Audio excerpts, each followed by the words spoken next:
नमस्कार साथियों, मैं मनीष भारती संस्कृति पीसीएस प्लेटफॉर्म पर आप सभी का स्वागत करता हूं। साथियों, आप मेरे पीछे एक तस्वीर लगे हुए दिख रहे होंगे, इसलिए मैंने इस तस्वीर को लगा रखा है। इसमें क्या दिख रहा है कि कारागार में कोई एक नौजवान या कह सकते हैं कि बच्चा टाइप का आपको दिखेगा जो बंद है। इससे एक चीजें पता चलता है कि हम चर्चा आज जो टॉपिक करने वाले हैं वह हमारा इसी के इर्द गिर्द रहने वाला है। और जो चर्चा का विषय रहने वाला है वो बिहार को लेकर के। बिहार में एक चौंकाने वाला आंकड़ा खुल करके सामने आया है और वो आंकड़ा पिछले 5 साल के आंकड़ों को बताता है कि पिछले 5 साल में बिहार में किस तरह की चीजें हुआ। दरअसल क्राइम का ग्राफ एक तो है कि क्राइम का ग्राफ बढ़ता है, लेकिन खास करके जिस क्षेत्र को लेकर के बात किया गया है वो चौंकाने वाला है। और वो कहता है कि जो कम उम्र के लड़के हैं, नौनिहाल हैं, टीन एज में हैं, वो क्रिमिनल्स बन रहे हैं, वो क्राइम ज्यादा कर रहे हैं। और बिहार में आजकल ये चीजें जो है एक ट्रेंड पकड़ता हुआ नजर आ रहा है। लगातार बढ़ रहे बाल अपराध के मामले, चौंकाने वाला है 5 वर्षों का आंकड़ा। क्या ये आंकड़ा कहता है बिहार के लिए चीजें क्यों चिंताजनक है, इसको समझना है। देखिए, क्योंकि अगर नौनिहाल जो है, टीन एज के बच्चे जो हैं वो क्राइम में उतर जाएंगे तो वो अभ्यस्त हो जाता है क्राइम का, वो आजीवन फिर कुछ ना कुछ क्राइम करता रहेगा और सामाजिक स्थिति के लिए वो बेहतर नहीं है। सामाजिक सौहार्द खराब होता है, महिलाओं की सुरक्षा इससे कहीं ना कहीं दांव पर लग जाता है। तो ये सारी चीजें देखने को बिहार को फिर झेलना पड़ेगा। तो निश्चित तौर पर बिहार को इसके लिए बेहतर काम करने की आवश्यकता है। राज्य में हर वर्ष बाल अपराधों की संख्या में वृद्धि दर्ज की जा रही है, इसकी गवाही पुलिस मुख्यालय के आंकड़े दे रहे हैं। आंकड़ों के अनुसार राज्य में पिछले 5 सालों में बाल अपराधियों की संख्या में कहा गया है कि 2.5 से 3 गुना तक बढ़ोतरी हुआ है। देखिए, अपराध अनुसंधान विभाग के जो अपर पुलिस महानिदेशक अमित कुमार जैन हैं, उनके अनुसार साल 2020 में 7,631 बालक और किशोरों के विरुद्ध 6,543 केस दर्ज हुए थे। आप जरा सोच सकते हैं ये क्या कहा गया है, 2020 का केवल आंकड़ा है, समझिए। तो एक साल में यह आंकड़ा इतना ज्यादा देखने को मिलता है। और ये नहीं है कि पूरा क्राइम बिहार का, ये क्राइम भी नहीं है कि पूरे पुरुषों का, ये कहा जाता है बच्चों का, केवल बालक और किशोर जो है 3 एज के, उनके मामले इतने दर्ज हुए हैं। और कहा गया है कि लगातार ये आंकड़े बढ़े हैं। यह आंकड़ा 2021 में बढ़कर के 12,000 तक पहुंच गया। आश्चर्यजनक वृद्धि देखने को मिल रहा है। 2022 में देखिए जरा 19,075 और 2023 में तो 20,235 तक पार कर चुका है। 2000 में ये 21,000 से भी ज्यादा बढ़ चुका है। बताया गया है कि इस साल जून तक 10,908 बाल किशोरों के खिलाफ 9,126 मामले दर्ज हो चुके हैं। यानी कि यह आंकड़ा जो है तकरीबन 11,000 तो अभी ही पहुंच गया। तो जाहिर सी बात है ये 21,000 का रिकॉर्ड टूटने वाला है। हो सकता है 2025 खत्म होते होते, और चुनावी साल है ये, विधानसभा चुनाव होने हैं, चुनाव के समय क्राइम बढ़ता है। तो इस कंडीशन में ये समझ सकते हैं कि ये आंकड़ा 21,000 से या 22,000 से बढ़ना तय है। तो जरा सोच सकते हैं कि किस स्तर से ये जो है क्राइम बढ़ रहा है और ये बच्चे ये क्राइम कर रहे हैं, ये चिंताजनक है।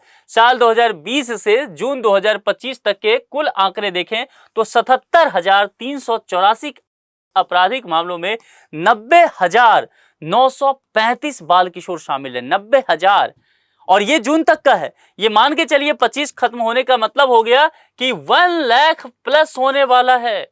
ये किशोर जो हैं, टीन एज के बच्चे हैं, उनका ये अपराध समझ में आ रहा है 5 साल में इतना हुआ, जिनमें 4,241 लड़कियां और 82,000 लड़के। देखिए, लड़कियों भी 4,241 है, तो लड़कियों की तादाद भी क्राइम में यहाँ पर धीरे धीरे बढ़ता जा रहा है। और ये टीन एज का है। विभिन्न अपराध में शामिल हो रहे किशोर, क्या क्या वो अपराध कर रहे हैं? जो महानिदेशक साहब हैं एडीजी जैन, उन्होंने कहा कि अपराध की दुनिया में बालकों की बढ़ती संख्या चिंता का विषय है। पेशेवर संगठित अपराधी भी अपराध के लिए नाबालिगों का इस्तेमाल कर रहे हैं। बच्चों पर कोई शक नहीं करता ना कि ये अपराधी भी हो सकता है, ये चोरी भी कर सकता है, या किसी तरह का जो है वो ड्रग्स का कारोबार कर सकता है। तो बच्चों से क्राइम करा लेना बहुत आसान होता है। तो यहाँ पर नाबालिगों का इस्तेमाल जो है पेशेवर अपराधी निश्चित तौर पर करते हैं, कभी पीछे नहीं रहे इस मामले में। बालकों के विरुद्ध दर्ज मामलों में सर्वाधिक मामले चोरी, डकैती, वाहन चोरी, दुष्कर्म। देखिए, दुष्कर्म भी शामिल है। टीनेज के बच्चे हैं ये, और यानी कि 18 से नीचे हैं ये, और तब दुष्कर्म के मामले हैं। नशीले पदार्थ की तस्करी, देखिए तस्करी का मामला आ गया, वो भी ड्रग्स वगैरह का, नशीले पदार्थ या सेवन करना का। साइबर अपराध भी, ये टीनेज के बच्चे साइबर अपराध कर रहे हैं। और समूह हिंसा में यानी कि मॉब लिंचिंग में शामिल हो रहे हैं। सोच लीजिए क्राइम किस लेवल का है। चोरी, डकैती, वाहन चोरी, ये लगातार बिहार में बढ़ता जा रहा है। दुष्कर्म, नशीले पदार्थ की तस्करी या सेवन, साइबर अपराध और समूह हिंसा यानी कि जो मॉब लिंचिंग का। तो ये क्राइम बड़े जघन्य तरह के क्राइम होते हैं। इसे कानून की दुनिया में इसको बड़ा अपराध माना जाता है और ये बच्चे इस तरह के अपराध करते हुए नजर आ रहे हैं। विशेष किशोर पुलिस इकाई के गठन की बात की गई है। जब इस तरह से आंकड़े बढ़ते जा रहे हैं और कहा जा रहा है कि पिछले 5 साल का आंकड़ा जो है वह 2025 अंत होते होते 1 लाख तक पहुंच जाएगा, उससे ऊपर निकल जाएगा, तो निश्चित तौर पर बेहद चिंताजनक स्थिति है। और इस कंडीशन में विशेष किशोर पुलिस इकाई का गठन करना ही चाहिए। यहाँ पर कहा गया है कि पुलिस के अनुसार बाल और किशोर अपराधियों के मामलों की निगरानी के लिए जिला स्तर पर विशेष किशोर पुलिस इकाई का गठन किया जाएगा। तो अगर प्रीलिम्स में आ जाता है किस स्तर पर, तो ध्यान रखा जाएगा जिला स्तर पर। ठीक है, इसका नेतृत्व डीएसपी मुख्यालय कर रहा है। साथ ही यहाँ पर कहा गया है कि प्रत्येक थाना स्तर पर बाल कल्याण पुलिस पदाधिकारी की नियुक्ति हुई है। ठीक है, ये ध्यान रखिएगा।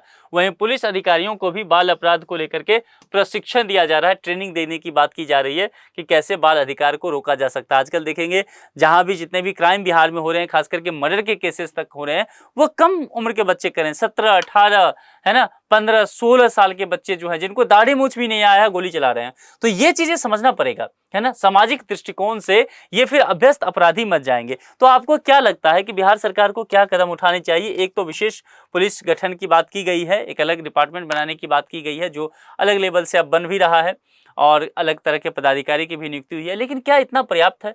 क्या हमारे समाज का, परिवार का इसमें योगदान नहीं है?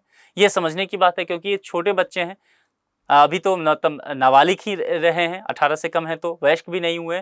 और फिर इस स्थिति में अगर ये अपराध की दुनिया में आ जाते हैं तो निश्चित तौर पर परिवार और समाज की भूमिका भी बढ़ जाती है कि उनकी परवरिश सही से करें, स्कूल की भूमिका बढ़ जाती है, शिक्षकों की भूमिका बढ़ती है। तो जाहिर सी बात है, इनके अगर अपराध बढ़ते हैं तो यह केवल कानून से कम नहीं होगा, सामाजिक स्तर पर यह चेतना जागृत होना चाहिए, तभी हम अपने बच्चों को क्रिमिनल बनने से बचा सकते हैं। और खास करके जो पेशेवर लोग हैं, जो संगठित अपराध चलाते हैं, उनसे अपने बच्चों को जरूर बचाने की आवश्यकता है, ताकि वो इसका गलत इस्तेमाल ना कर सके।